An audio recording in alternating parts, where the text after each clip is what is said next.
Perfecto. Querido Benigno Gutiérrez. Buen día. Buenos días, un gusto. A ver, yo quiero decir esto. Hay un tema que uno puede o mirarlo como que le pasa a otros, De reojo. de reojo, ¿sí? Nunca me va a pasar, esto no debe estar sucediendo, no debe ser tanto como se dice, o realmente estar involucrados. Y creo que este es un tema que socialmente nos mete a todos en el tratamiento del tema. Nos debiera meter a todos en el tratamiento del tema. Mucho más nos pincha este tema cuando somos papás, ¿no? El tema y adicción. empezamos a liberar un poco a esos hijos que no pueden estar todo el tiempo metidos en la casa y empiezan a tomar contacto con otros grupos de interés, otros grupos sociales, ya no están solamente en el ámbito familiar, ya el control se vuelve un poco más complejo, digo control por cuidados que uno pretende que los chicos tengan, ¿sí? Y ahí aparece el tema de las adicciones. A mí me está preocupando, en una charla de amigos el otro día, decíamos que jóvenes, los chicos, empiezan a sentirse tan insatisfechos que acuden a las drogas en cualquiera de sus formatos. Yo quiero preguntar, ¿es mito o realidad, Benigno, que los jóvenes que empiezan más temprano les cuesta mucho más abandonar el mundo de las drogas? No es ningún mito, es una absoluta realidad. Porque el cerebro humano, que a esa edad temprana, a los 11 años, 10 años, donde algunos empiezan, no está totalmente desarrollado. Ajá. Y el cerebro, cuando es atacado por las drogas, Sí. realmente se lesiona en su capacidad de desarrollo. Y yo acabo de decir insatisfacción. ¿Es realmente un grado de insatisfacción en esos chicos que se vuelcan a las drogas o en esos jóvenes? ¿O por qué no en las personas ya adultas? ¿O es que hay una personalidad determinada, rasgos personales que los llevan a esa conducta adictiva? Tampoco hay que reducirlo todo a la insatisfacción, porque pareciera que la insatisfacción, si uno la resuelve, se va a resolver el problema de las drogas. No es así. Por otro lado, tampoco es que haya una personalidad, digamos, Adictiva. para el adicto. Lo que ocurre es exactamente al revés, que las drogas transforman la personalidad. O sea, uno no puede ser más propenso o tener ya una personalidad de que sí o sí va a caer en las adicciones. No. No. Lo que hay es justamente es al revés. Hay sí algunas personas abúlicas que son demasiado entregadas a lo pasivo. Esas personalidades van a ser más fácilmente propensas a que la droga todavía les haga más daño y más tempranamente.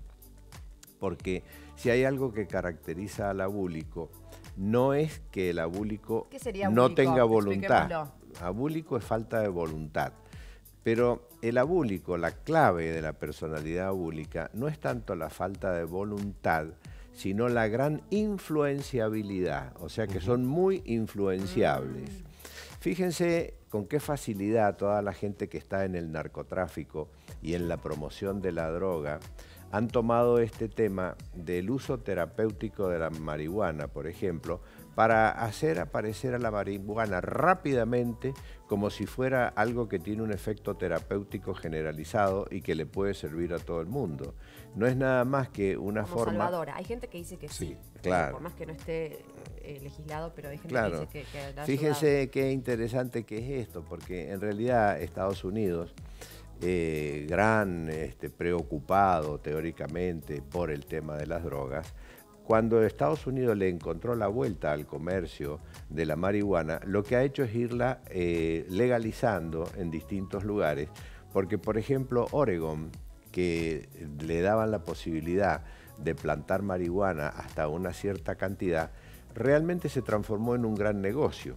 Entonces, cuando lo que han hecho es transformar el negocio en un bien que le deja renta para el estado donde está o para el municipio, realmente lo empiezan a permitir. Como que la buenaz. Claro, la hacen buena, ¿no? Sí, pero por ejemplo, llevándolo al caso de Piti Álvarez, por ejemplo, que es quien, digamos, nos convoca, traemos el tema hoy a la mesa por él, por todo lo que le ha pasado, claramente le arruinó su vida. Pero no cabe ninguna duda. Claramente su Ya que cerebro, ustedes su vida, lo ha deteriorado y ya no es él. Es una persona que no puede decidir justamente por todo lo que le ha provocado la droga en su vida, ¿no? Es clarísimo lo que está diciendo. Y ya que ustedes hablaban acá hace un ratito de que hoy prácticamente todo el mundo tiene o un familiar o conoce a alguien que está en el tema de la droga. la pregunta que uno puede hacer para aclarar la cosa, ¿esa gente está bien, está tranquila o está viviendo un infierno creciente? Que esto es lo peor, un infierno creciente, porque el tema de la droga, que se puede empezar teóricamente con una cosa recreativa, termina transformándose rápidamente en un robo adentro de la casa por parte del miembro de la familia que está metido en la droga, porque les roba cosas para estar con la droga, en un pasaje a drogas más duras, en un incremento de la adicción y en un agregado de la violencia. O sea, no hay una vuelta. Ese que dice yo lo puedo controlar. No. Esto es justamente una ficción absoluta.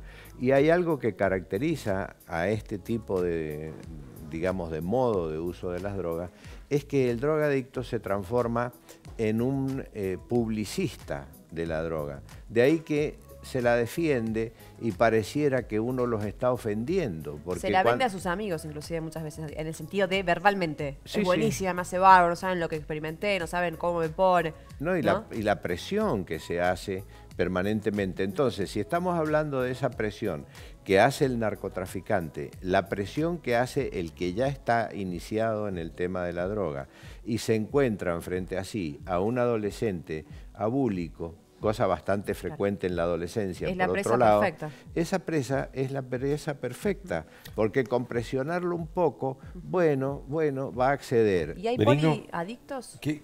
Poliadictos. ¿Poliadictos? Sí. ¿Qué sería eso? Sí. La poliadicción quiere decir que utilizan más de una sustancia para la adicción y que a veces las mezclan, con lo cual en realidad la lesión al cerebro es inmensa. Eso te iba a preguntar, ¿cuál es la lesión? ¿Qué pasa en el cerebro de la persona que sufre adicción? Bueno, inclusive hay daños neurológicos que se pueden registrar hasta en las resonancias magnéticas, pero va más allá de eso. Acordémonos, por ejemplo, el caso de Maradona cuando casi se muere en Uruguay, cuando en realidad el problema va a la parte cardíaca, o sea, no es que el cerebro sea el único afectado. Por otro lado, los accidentes cerebrovasculares en las personas jóvenes siempre eran patrimonio de las malformaciones de las arterias. Sí. Hoy, en realidad, los accidentes cerebrovasculares en las personas jóvenes es lo más frecuente que se den en los cocainómanos. Es decir, ahí se ve que afecta no solamente a la célula nerviosa, sino a lo que está alrededor de la célula nerviosa y que le da de comer a la célula nerviosa, que son las arterias o sea que también. una persona que consume cocaína tiene grandes posibilidades de sufrir un ACV. Claro, y acordémonos de este músico tan... Gustavo Cerati. Claro, tan querido y tan notorio como buen músico, la situación terrible que tuvo que vivir. Sí. Él y la familia, ¿no? Y bueno, sin ir más lejos, hoy creo que todo el mundo ha visto algún momento el Mundial y lo ha visto a Maradona en la situación en que se lo ha visto al pobre Maradona. Sí. Evidentemente, Maradona, que es un genio futbolístico y que además es inteligentísimo, porque es un hombre de una inmensa inteligencia, es una persona realmente que está a merced de lo que la droga quiere hacer con él. Ese estado es porque significa que nunca dejó de... Pero por lamentablemente A supuesto. pesar de que él no pudo declara que dejar está las limpio hace muchos años. Sí, pero es que es evidente si cualquiera lo ve. Es decir, Veamos qué nos dice nuestro público por el Face. Sí, hay un par de comentarios que me parecen muy interesantes. Por favor, los ponemos en pantalla. Ahí está el comentario, por ejemplo, de Pau, que dice: si en un organismo de prevención o de tratamiento el paciente debe asistir voluntariamente, ¿cómo puede ser voluntario si estamos hablando de una persona enferma? ¿Cómo tratar los casos donde no hay conciencia de enfermedad? ¿Cómo debe trabajar la familia ante un caso así si hay negación? Nos quedamos con este y le buscamos... Sí. A ver de abajo Natalia que tiene dice... que ver justamente con esto. Dice exactamente mi madre. Escuchen el testimonio de Natalia, por favor, porque es conmovedor. Hace 30 años que padece de esta enfermedad o adicción, como quieran llamarlo, y hemos probado todo tipo de tratamiento en hospitales psiquiátricos y no ha funcionado. Ya no me la reciben en ningún lado porque me dicen que ya no tiene cura, que no tiene voluntad de salir de esta adicción. ¿Qué hago ahora? Es la pregunta de Natalia Guevara, que nos la traslada a nosotros y calculo que es la pregunta de muchas Están enganchados, gente. están vinculados con un tema, ¿no?, que es la voluntad de la persona. ¿Cómo pedirle que sea voluntarioso y que quiera salir de la droga cuando aparentemente no tiene dominio de su conciencia? Interesantísimo el planteo que están haciendo ellos, porque eso indica en la inmensa soledad que se encuentran esas personas, porque inclusive con la nueva ley de salud mental pareciera que uno, si hace algo para corregir esa falta de decisión, estuviera violentando a la persona, cuando en realidad lo que está haciendo es ayudarlo. Entonces, ¿cómo han dado vuelta con una mala ley a la posibilidad de ayuda? De todas maneras, ahí en eso que dicen ellos también hay una cosa muy interesante, que es que por ahí algunas formas de tratamiento consisten en decir, bueno, lo trato un tiempo, si la persona no hace nada, no pone nada de sí, no lo trato más, porque yo realmente no me hago cargo de este paciente. Sí. Eso, en realidad, yo creo que de alguna manera no es del todo bueno, porque evidentemente las personas que no pueden, uno tiene que seguirlas atendiendo, porque médicamente, más allá de lo exitoso, porque lo que hay que salir es de la idea de que el tratamiento es símbolo de exitismo. El tratamiento es una ayuda y un acompañamiento a la condición humana. A veces estas personas no salen del todo de la situación e inclusive mueren como consecuencia de la adicción. No obstante, uno tiene que acompañarlo, porque sería lo mismo que ocurre con un paciente terminal de cáncer. Cuando uno lo ve lleno de metástasis al paciente, ¿qué va a hacer? ¿Lo va a abandonar? No. ¿Cómo lo va a dejar? Es decir, el tratamiento va más allá de lo científico, el tratamiento es una cosa humana, es un acompañamiento a la condición humana de la persona.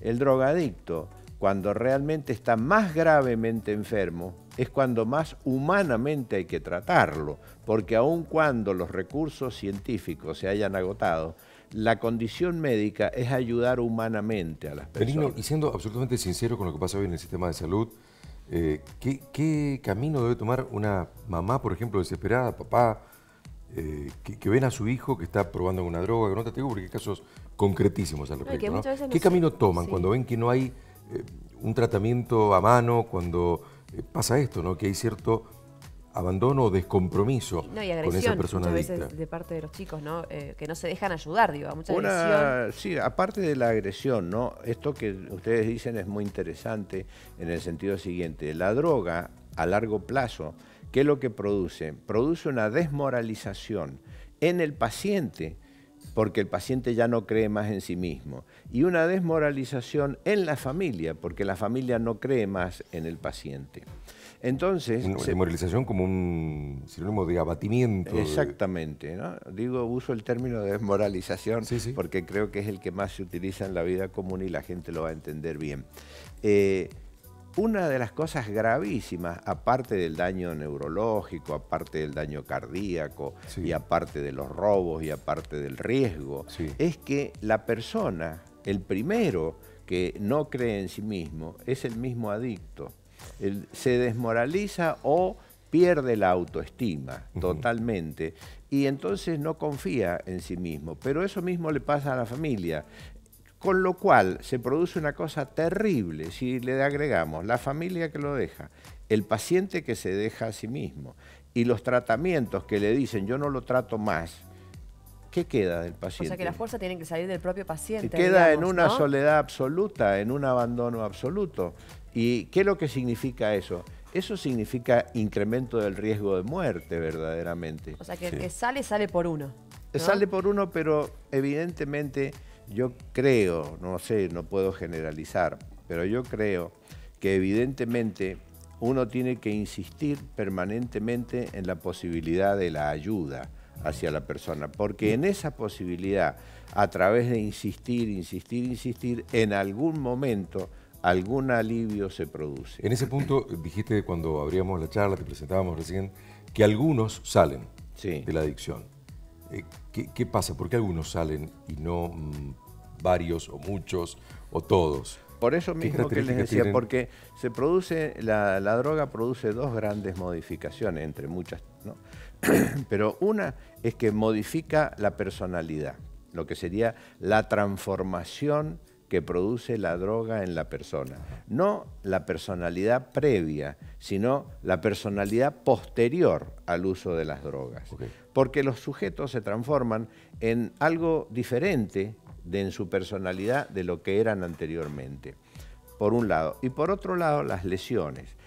¿Por qué las lesiones? Porque está bien estudiado que las drogas producen un incremento de la apetencia por la droga, que es lo que en inglés se llama el craving, Sí. que incluso está hecho con los animales. Se han hecho experimentos con ratas, se les pone cocaína y las ratas buscan y buscan insistentemente la cocaína e incrementan las dosis constantemente. Ajá. Se produce una modificación metabólica que hace que cambie la apetencia.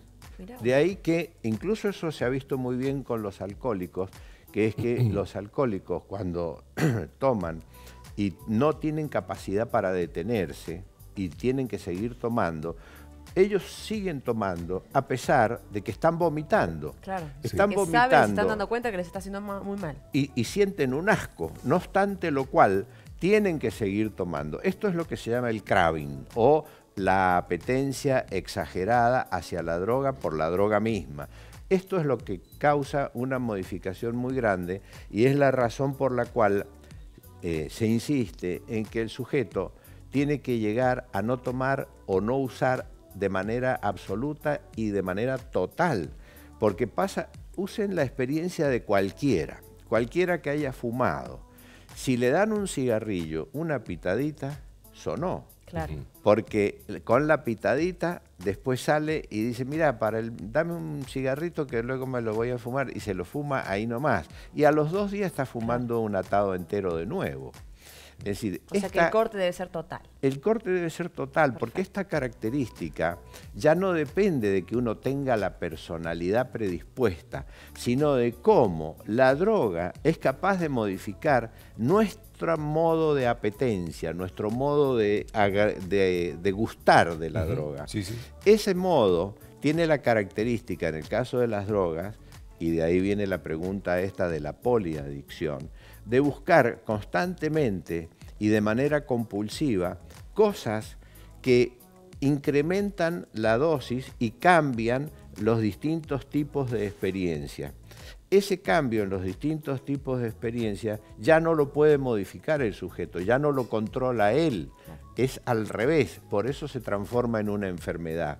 ¿Cuándo es una enfermedad? Cuando el sujeto, para cualquier cosa que hablemos, cuando el sujeto no lo puede modificar, porque si el sujeto lo pudiera modificar, uno tendría que hablar, como malamente se habla, de decir un vicio, o uno tendría que decir, bueno, es la elección. No, él no elige, ya no elige más.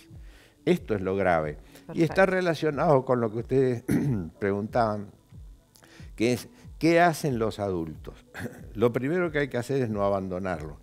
Pero hay algo que hay que hacer, consejos, Benigno. Pero hay que hacerlo antes, ¿no? Hay que hacerlo antes. No cerrar los ojos y no creer a través de un mecanismo de negación que aquí no ha pasado nada y que a nadie le pasa nada. Exacto. Porque esto ha ocurrido en todo el mundo. En todo el mundo, cuando ha aparecido la droga viene acompañada del delito. Y el delito lamentablemente va mucho más allá del robo. Exacto. El delito va a los riesgos personales y va a la muerte. Ojalá, como siempre decimos, tanta sapiencia que nos deja acá Benigno Gutiérrez cada vez que viene para hablar de este tema, entre otros, sirva para mover a la reflexión a todos los que escuchan, a todos los que están ahí como prendidos. A ver qué nos dice de nuevo el doctor Benigno Gutiérrez. Gracias, Benigno. Muchísimas como gracias. Como siempre. Todos debemos hacer algo. Todos debemos hacer algo. Gracias, Benigno.